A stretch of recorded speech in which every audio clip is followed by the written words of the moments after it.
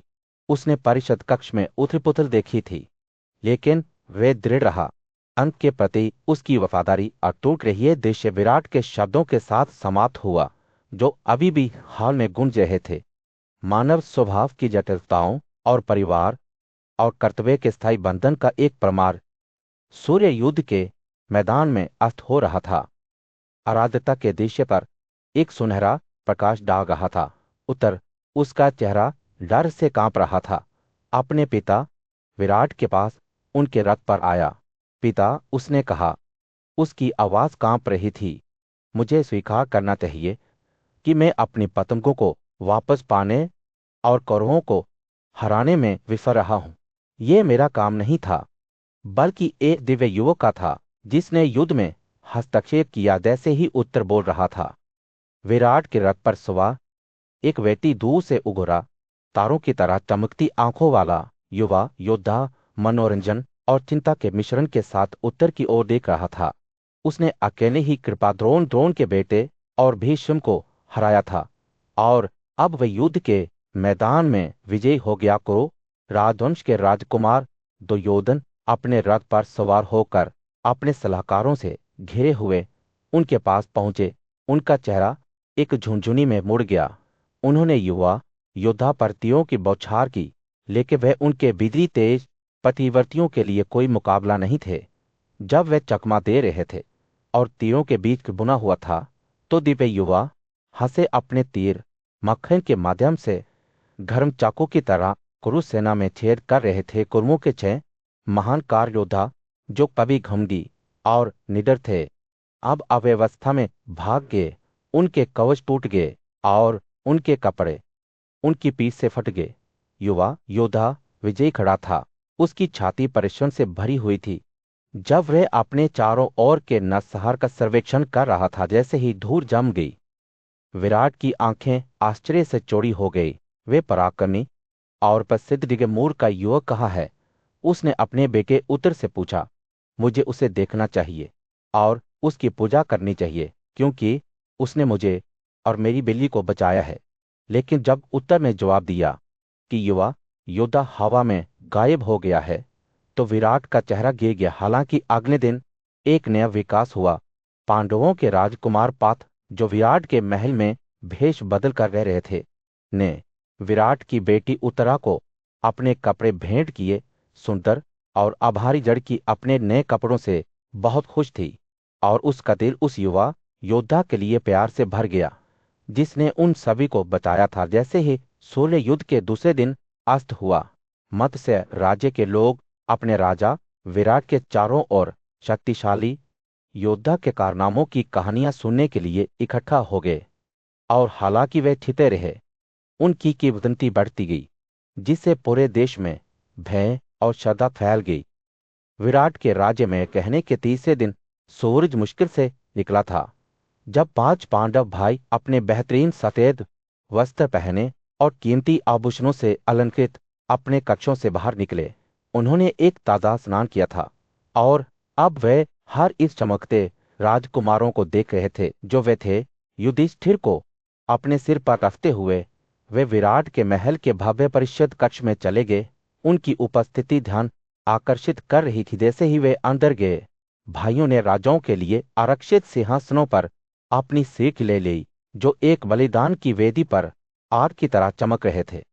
हवा उनकी ऊर्जा और भव्यता से अंपन करती दिख रही थी। मत्स्य के राजा विराट ने अपने आसन से आश्चर्य और जिज्ञासा का मिश्रण देखा जो उनके चेहरे पर अंकित था। राजा की नजर पांडवों पर एक पल के लिए टिकी रही। उसके बोलने से पहले उसकी आवाज नाराजगी से भर गई। पासा बजाने वाला तो मेरे द्वारा दरबारी के रूप में आम कर रहा था, उसने कांका को संबोधित करते हुए कहा, जो उसके बगल में एक दिव्य प्राणी की तरह बैठा था। तो इस तरह सुंदर वस्त्र और आभूषणों में शाही आसन पर कैसे बैठ सकता था? राजा के शब्द व्यंग्य से भरे हुए थे, लेकिन अर्जुन, जो हमेशा तेज तर्रार करने, मजाक करने का अवसर महसूस किया, अपनी आंखों में एक शरारती चमक के साथ अर्जुन बोलने लगा। उसकी आवाज प्रशंसा से टपक रही थी। हे राजा, यह व्यक्ति स्वयं इंद्र के साथ उसी स्थान पर बैठने का हकदार है, उसने कहा। उसके शब्द कंप को पुण्य का प्रतीक बताते हैं। उसने ब्राह्मणों के प्रति कंप की भक्ति, वेदों पर उसकी महारत विलासिता और शारीरिक सुखों के प्रति उसकी उदासीनता का वर्णन किया। अर्जुन ने कंप की त्याग करने की आदत, उसकी स्थिर प्रतिज्ञाओं और हथियारों के बारे में उसके असाधारण ज्ञान के बारे में बात की। जैसे ही वह बोल रहा था, अर्जुन के शब्दों ने एक शक्तिशाली योद्धा के रूप में कांका की कल्पना की, जो बुद्धि और पराक्रम में बेजोड़ था। उन्होंने वर्णन किया कि कैसे कांका एक महान ऋषि के समान था, जो अपनी नैतिकता, शक्ति और बुद्धि के लिए दुनिया भर में प्रसिद्ध था। राधा ने अर्जुन की वापटुता को सुना और प्रवेश किया। विराट हालांकि उलझन में लग रहा था। यह सुनिश्चित नहीं था कि हंसना है या डांटना है। अर्जुन के शब्दों को सुनकर उसकी अभिव्यक्ति झुंझलाहट से जिज्ञासा में बदल गई। वह कम को एक नए प्रकाश में एक शक्तिशाली योद्धा और सद्गुण के सच्चे अवतार के रूप में देखने लगा। और जब अर्जुन ने बोलना समाप्त किया तो राजा का चेहरा मुस्कुराने लगा। मैं देख रहा हूं, विराट ने सम्मान से भरी आवाज में कहा, यह वास्तव में पुण्य का अवतार है। उसने कंका को शाही आसन के योग्य निवासी के रूप में स्वीकार करते हुए सहमति में अपना सिर हिलाया। पांडव भाई एक दूसरे पर मुस्कुराए, एक दूसरे के लिए उनका बंधन और स्नेह उनके चेहरों पर स्पष्ट था। उस पल में यह स्पष्ट था कि कांका सिर्फ एक खिलाड़ी से कहीं अधिक था। विराट राज्य में आक्रमणकारियों से देश की रक्षा करने वाले वीरों को सम्मानित करने के लिए एक भव्य उत्सव चल रहा था। लेकिन किसी को पता नहीं था कि मेहमानों में 5 भाई पांडव थे, जो वर्षों से गुप्त रूप से रह रहे थे। उनकी पहचान गुप्त रही, यहां तक कि उनके मेजबान राजा विराट से भी। जैसे ही उत्सव अपने चरम पर पहुंचा, पांडव भाइयों में से एक अर्जुन अपने आकर्षक रूप और शक्तिशाली शरीर के साथ भीड़ के बीच खड़ा हो गया। वह किसी अन्य के विपरीत एक योद्धा था, जो युद्ध में अपनी बहादुरी और कौशल के लिए जाना जाता था। जब उसे अपना परिचय देने के लिए कहा गया, तो उसने अपने साथियों की ओर इशारा किया। भीम, उग्र और शक्तिशाली भाई नकुल और सहदेव जुड़वा, जो अपनी सुंदरता और युद्ध कौशल के लिए प्रसिद्ध थे, और द्रौपदी पंचाल की सुंदर राजकुमारी विराट का पुत्र उत्तर। अर्जुन के शब्दों से चकित हो गया और उत्सुकता से प्रत्येक भाई की पहचान कर ली। उसने भीम को शेर की तरह हथियारों के साथ एक शक्तिशाली योद्धा के रूप में वर्णित किया, जबकि नकुल और सहदेव की तुलना भरत जाति के 2 बैल से की गई, जो मजबूत और सुंदर थे। उसने कहा, द्रौपदी कोई और नहीं बल्कि उसकी अपनी सौतेली मां सैरंध्री थी। जैसे जैसे शाम ढलती गई, विराट स्वयं अपने राज्य को बचाने वाले वीरों को बधाई देने के लिए महल से बाहर निकला। उसने युद्ध में अर्जुन के पराक्रम की प्रशंसा करते हुए याद किया कि कैसे उसने अकेले ही कीचकों को हराया था और चोरी की गई डांड को बरामद किया था। राजा उनकी बहादुरी से इतना प्रभावित हुआ कि उसने निर्वासन के दौरान उनके द्वारा किए गए किसी भी अपराध के लिए सुधार करने का फैसला किया। सद्भावना के एक भव्य संकेत में विराट ने अर्जुन को अपनी बेटी उत्तर के साथ अपने राज्य की पेशकश की। पांडव बहुत खुश हुए और उन्होंने इस प्रस्ताव को कृतज्ञता के साथ स्वीकार किया। जैसे ही वे जाने के लिए तैयार हुए। राजा विराट ने उन पर उपहार और आशीर्वाद की बौछार की और उनके गुणों के लिए अपना गहरा सम्मान व्यक्त किया। पांडवों और उनके मिलवान के बीच पुनर्मिलन बहुत खुशी और राहत का क्षण था। कई वर्षों तक गुप्त रूप से रहने के बाद उन्हें आखिरकार एक ऐसी जगह मिल गई थी जहां वे उत्पीड़न के घर के बिना रह सकते थे। जैसे ही वे विराट के राज्य से रवाना हुए, वे अपने साथ गर्मजोशी से स्वागत की यादें और एक नई शुरुआत का वादा ले गए। मत्स्य राज्य में राजा विराट अपनी बेटी उत्तरा की शादी एक योग्य प्रेमी से होते देखने के लिए उत्सुक था। वह पांडव भाइयों में से एक अर्जुन की ओर मुड़ा और उसे अपनी बेटी को अपनी पत्नी के रूप में स्वीकार करने के लिए कहा, लेकिन अर्जुन ने संकोच किया, यह याद करते हुए कि वह एक साल तक राजा के भीतरी अपार्टमेंट में उत्तरा के साथ रहा था, जो उसकी देखरेख में बड़ा हुआ था। अर्जुन ने राजा विराट को समझाया, मैंने उसे एक बच्चे से एक युवा महिला के रूप में विकसित होते देखा है। वह मुझ पर एक पिता की तरह भरोसा करती है और मुझे अपने रक्षक के रूप में देखती है। मैं उसका संरक्षक और दोस्त रहा हूं और मुझे डर है कि लोग हमारे रिश्ते के बारे में संदेह पैदा कर सकते हैं। उसने एक समाधान प्रस्तावित किया, अगर वह उत्तरा से शादी करता है तो यह उसकी शुद्धता और मासूमियत साबित करेगा। राजा विराट अर्जुन के सुझाव से प्रसन्न हुए और उनके प्रस्ताव पर सहमत हो गए, लेकिन फिर अर्जुन ने एक शर्त जोड़ दी। वह उत्तर से अपनी पत्नी के रूप में नहीं बल्कि अपने बेटे अभिमन्यु की दुल्हन के रूप में शादी करना चाहते थे। राजा इस विचार से खुश था, यह जानते हुए कि अभिमन्यु अपनी बेटी के लिए एक योग्य पति था। शादी की तैयारी जोर शोर से शुरू हो गई। राजा विराट ने उन सभी राजाओं और रईसों को निमंत्रण भेजा जो उनके शासनकाल के दौरान छद्म रूप से उनका समर्थन करने आए थे। उन्होंने वासुदेव कृष्ण के पिता और वृष्णि वंश के अन्य प्रमुख सदस्यों को भी आमंत्रित किया। देश के विभिन्न हिस्सों से हजारों हाथियों, घोड़ों और पैदल सैनिकों के आने से शहर उत्साह से भर गया। कृष्ण स्वयं अभिमन्यु और उसकी मां सुभद्रा के साथ शहर आए। वह अपने साथ पांडवों के लिए उपहार, जिसमें महिला दास, रत्न और वस्त्र शामिल थे, लाए। राजा विराट के महल में संगीत और नृत्य के साथ विवाह उत्सव शुरू हुआ। हिरणों का शिकार किया जाता था और शराब और मादक रस प्रचुर मात्रा में एकत्र किए जाते थे। मत्स्य साम्राज्य के मातृ सुदेशन के नेतृत्व में अपने बेहतरीन कपड़ों और गहनों से अलंकृत होकर महल में आए। उनमें से कृष्ण थे, जो अपनी सुंदरता, प्रसिद्धि और वैभव के साथ एक तारे की तरह चमक रहे थे।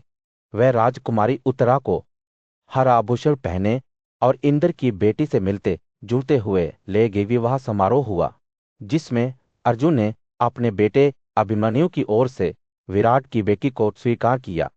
सबसे बड़े पांडव भाई राजा युधिष्ठिर ने भी उसे अपनी बहू के रूप में स्वीकार किया। समारोह के बाद राजा ने ब्राह्मणों को धन, गाय और वाहनों सहित उपहार दिए। मत्स्य शहर एक महान त्योहार की तरह चमक रहा था, जो खुश मिजाज और अच्छे भोजन वाले लोगों से भरा था। अभिमन्यु और उत्तर के बीच विवाह भव्यता के साथ मनाया गया, जो पांडवों और उनके सहयोगियों के लिए एक नई शुरुआत थी।